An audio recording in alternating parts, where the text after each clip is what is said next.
ఆదివారం స్వామి వివేకానంద 162వ జయంతి వేడుకలను పట్టణంలోని కృష్ణవేణి కాన్సెప్ట్ స్కూల్ ఆధ్వర్యంలో ఘనంగా నిర్వహించారు. పాఠశాలకు చెందిన 162 మంది విద్యార్థులు స్వామి వివేకానంద వేషధారణలో స్కూల్ నుంచి వివేకానంద విగ్రహం వద్దకు ర్యాలీగా తరలొచ్చారు. విద్యార్థుల వేషధారణలో అందరినీ ఆకట్టుకున్నాయి. అలాగే వివేకానందుని జన్మం, అలాగే వివేకానంద చేసిన పోరాటాలను నాటక రూపంలో విద్యార్థులు స్కూల్లో నిర్వహించారు. ఈ కార్యక్రమంలో ప్రిన్సిపల్ ప్రశాంత్ కుమార్, డైరెక్టర్ సతీష్ మరియు విద్యార్థులు, ఉపాధ్యాయులు తదితరులున్నారు.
అదిగో అలాంటి సమయంలో సూర్యుడు మోడల్, భారతదేశం యొక్క అత్యంత ప్రసిద్ధ ఆధ్యాత్మిక నాయకుడు, దేశభక్తుడు, మాటలతో మంత్రముగ్ధులు చేయగలిగే గొప్ప వక్త. బ్రతికింది కేవలం 39 సంవత్సరాలే, కానీ మరొక 1000 సంవత్సరాలు గడిచినా కూడా చెరిగిపోని ముద్ర వేశారు. స్వామి వివేకానంద 1863వ సంవత్సరం జనవరి 12వ తేదీన మకర సంక్రాంతి రోజున ఒక బెంగాలీ కుటుంబంలో కోల్కతాలో జన్మించాడు. ఈయన తల్లిదండ్రులు విశ్వనాథ్ దత్త, భువనేశ్వరి దేవి. ఈయన తండ్రి గారు న్యాయవాదిగా పనిచేసేవారు. ఈయన చిన్నప్పటి పేరు నరేంద్రనాథ్ దత్త. రావణుడు సీతను అపహరించి రాముని పట్ల అధర్మం చేసిన రాముడు రావణుని సంహరించింది ధర్మం కోసం మాత్రమే, కానీ కాదు. హరులకు కర్తవ్యం. ఈ విధంగా తల్లి దగ్గర రామాయణ, మహాభారత, భాగవతంలో, తండ్రి దగ్గర దానగుణం, క్రమశిక్షణ నేర్చుకుంటూ క్రమక్రమంగా ఎదిగారు. 1871లో నరేంద్రుడు తన 8వ ఏట ఈశ్వరచంద్ర విద్యాసాగర్ మెట్రోపాలిటన్ పాఠశాలలో చేరాడు. చిన్న వయసులోనే ఎన్నో పాశ్చాత్య తత్వశాస్త్ర గ్రంథాలు, నవలలు, చరిత్రలు, అన్ని మతాల గ్రంథాలు ఇలా ఎన్నో చదివేశాడు.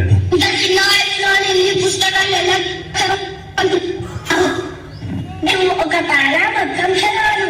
తారాలోని మొదటి లైన్, చివరి లైన్ చదవగానే నాకు తారా మొత్తం అర్థమవుతుంది.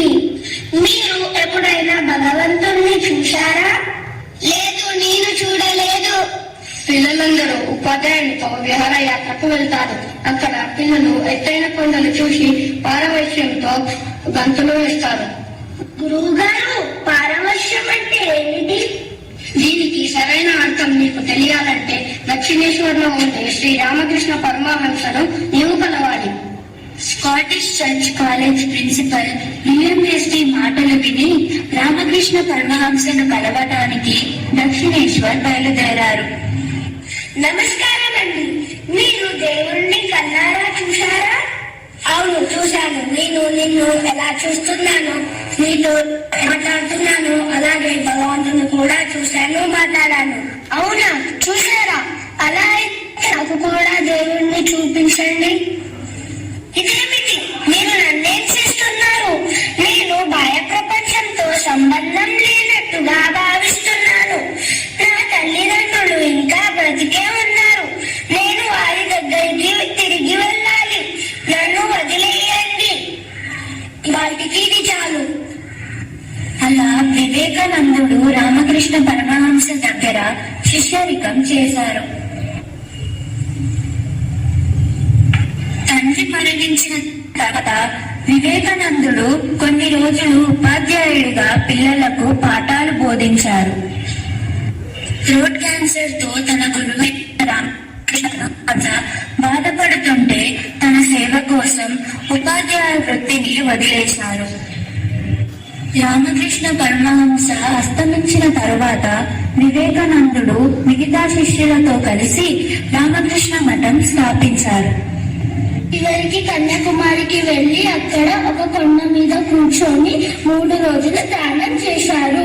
నా భారతదేశంలోని నిరాశ నిస్పృశ్యతలను తొలగించి నా భారతదేశ గౌరవాన్ని ప్రపంచ దేశాలకు ఎలాగైనా చాటి చెప్పాలి.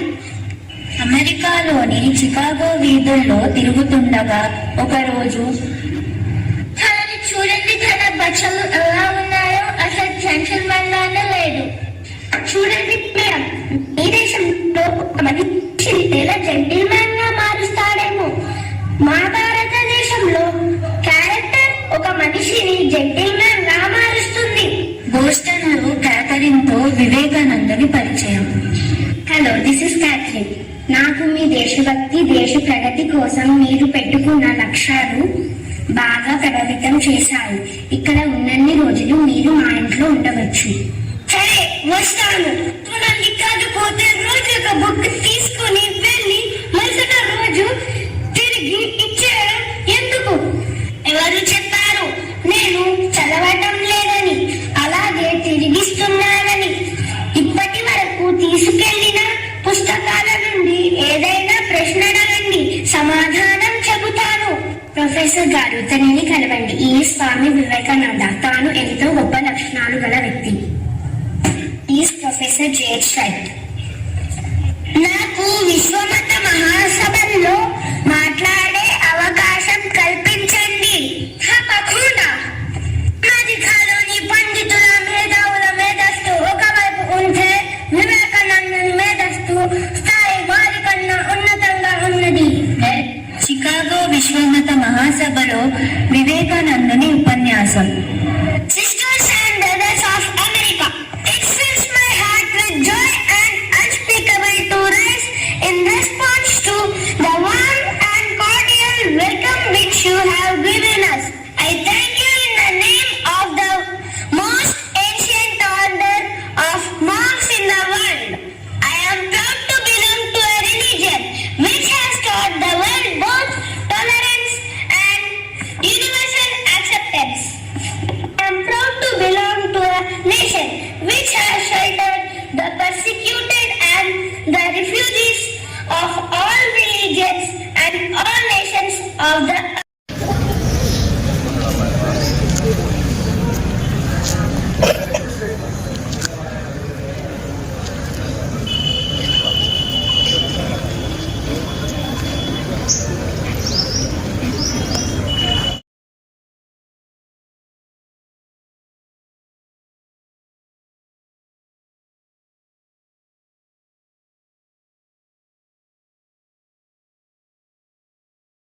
చేయండి, షేర్ చేయండి. కోసం ఛానల్ ని సబ్స్క్రైబ్ చేయండి.